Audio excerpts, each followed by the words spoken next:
as nossas habituais saudações.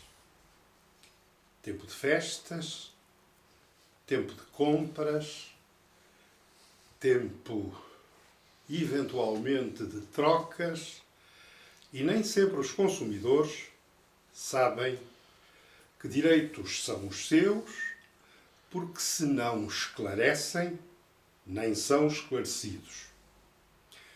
Em primeiro lugar, é preciso não confundir os contratos em que há uma faculdade que é a de pôr termo exatamente ao contrato em 14 dias úteis, sobretudo depois da entrega da coisa.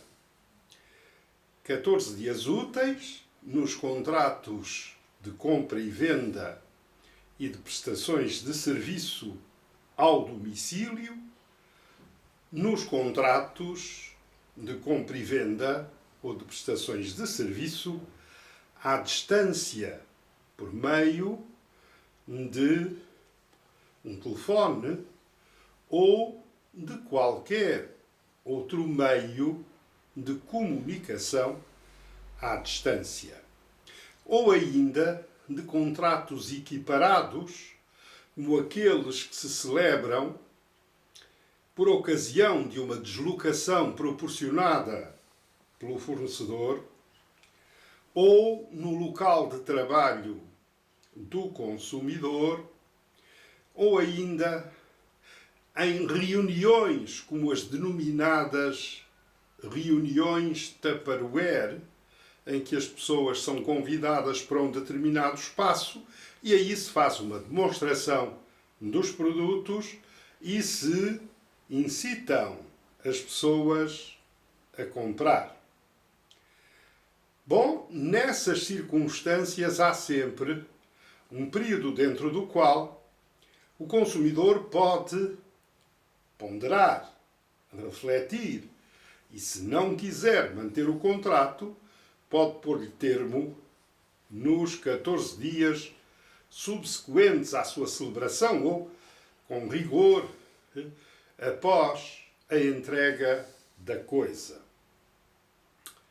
Mas há outro tipo de contratos, para além de uma outra situação em que o consumidor dispõe de um dado período de tempo para, apreciando exatamente a coisa, pôr termo ao contrato.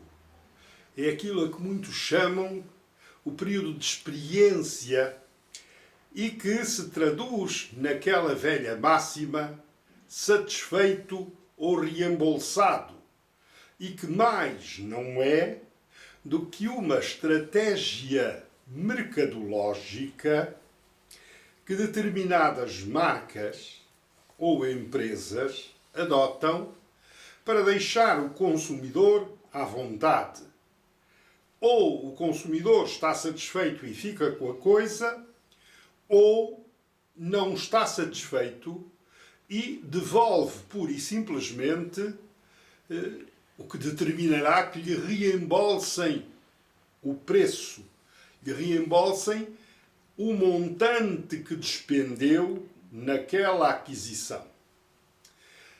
Mas há outros tipos de contrato, estes previstos no Código Civil, que também se aplica na circunstância às relações de consumo, são os contratos de compra e venda a contento ou os contratos de compra e venda à prova ou compra e venda sujeita a prova.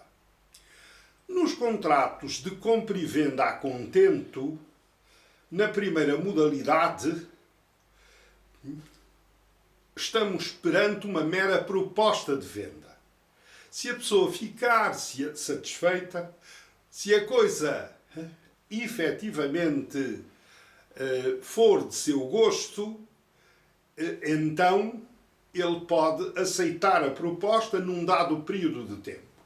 Mas se as partes convencionarem que, se a coisa não for do gosto do consumidor, se porá termo ao contrato, estabelecido um período para o efeito, então o consumidor pode pôr termo ao contrato. É aquilo que sucede muitas vezes nestes períodos de festa. Mas é importante que isso fique consignado na fatura, em que se dá testemunho da compra e venda.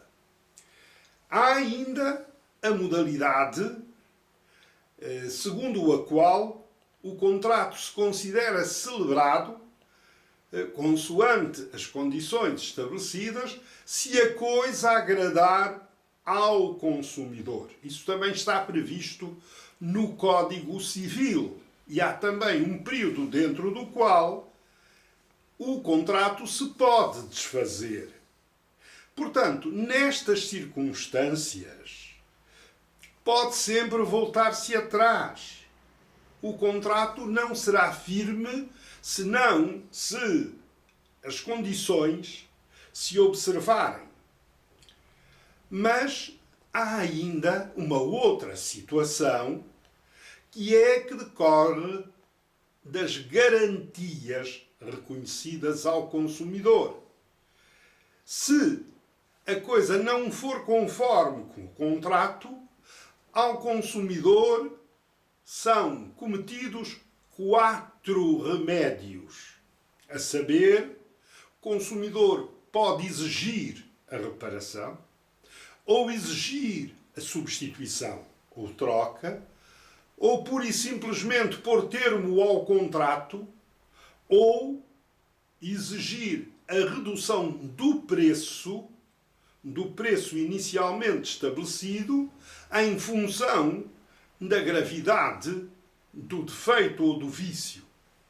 Portanto, nestas circunstâncias, a coisa não depende da vontade ou do gosto, não depende de circunstância nenhuma que não seja a de a coisa servir para aquele objetivo, da coisa ser conforme, da coisa não estar degradada, o que vai impor exatamente que o consumidor possa usar um desses 4 remédios, se acaso a coisa não servir.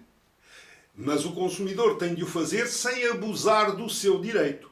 Pode pôr desde logo termo ao contrato, mas ao fazê-lo não pode efetivamente esta medida, este remédio, ser incomportavelmente superior ao dano que ele sofreria. Quer dizer, se comprar uma motoreta e a motoreta tiver no depósito de combustível um traço, ele não pode pôr termo ao contrato só porque está arriscado o depósito. Mas se o vício for muito mais grave, aí, evidentemente, ele pode pôr termo ao contrato porque está no seu direito. Portanto, é preciso ter a noção exata do que isto representa para que se saiba quais são os direitos do consumidor. Os direitos designadamente à troca, numa situação como esta, em que as pessoas normalmente compram para ofertar a terceiros que podem ou não gostar, ou a coisa não servir. E, nessa medida, podem ir à loja, negociar ou renegociar os termos daquele contrato ou, pura e simplesmente, devolver e receber o dinheiro de volta. Esta é a informação adequada.